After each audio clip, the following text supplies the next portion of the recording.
This land acquisition bill is deeply tied to issues of historical injustice, ethnic identity, and socio-political dynamics. It is not a simple matter of land acquisition, but a test of fairness, justice, and equality in governance. Everybody wants to see development, but development got to be fair. When you're approaching the people who are involved, there must be fairness, and that's why I I like when Honorable Colin Crowe said, oh, we've been transparent, we've been fair and compassionate. Where was the transparency? Where was this fairness? Where was this compassion when you dealt with the people at Caneview and when you deal with the people at Peters Hall? Where exactly is it? Where's the compassion? Mr. Speaker, we have inherited a legacy of inequality. Historical injustice persists, where indentured servants hold clear land titles due to their indentureship agreement. In contrast to the African community, we are still grappling with unresolved ancestral land claims that was being perpetuated through the systems of inequalities. Our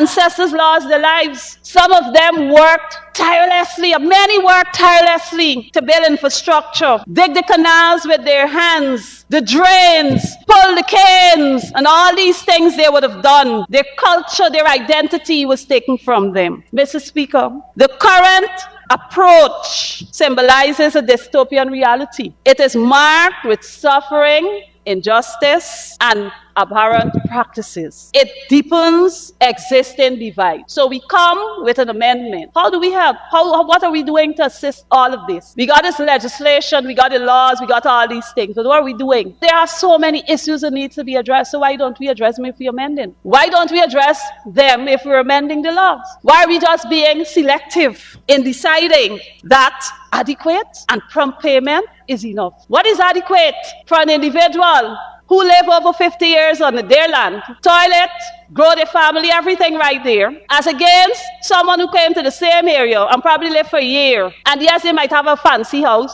but they have no crops, no livestock, nothing on the land. They just got a nice big fancy house. How do we consider that? What is adequate compensation? Is it just the building that we value? Is it just the building that we add the value to? That person would have lived 50 years there. That person would have been able to tell you, I fetch mud, I build this, I do that, I did that, as against someone who came and met a road because the persons there was able to work, develop, and make things possible so the place can become a community. What is adequate compensation? When you remove an individual from the support system that they have in their community.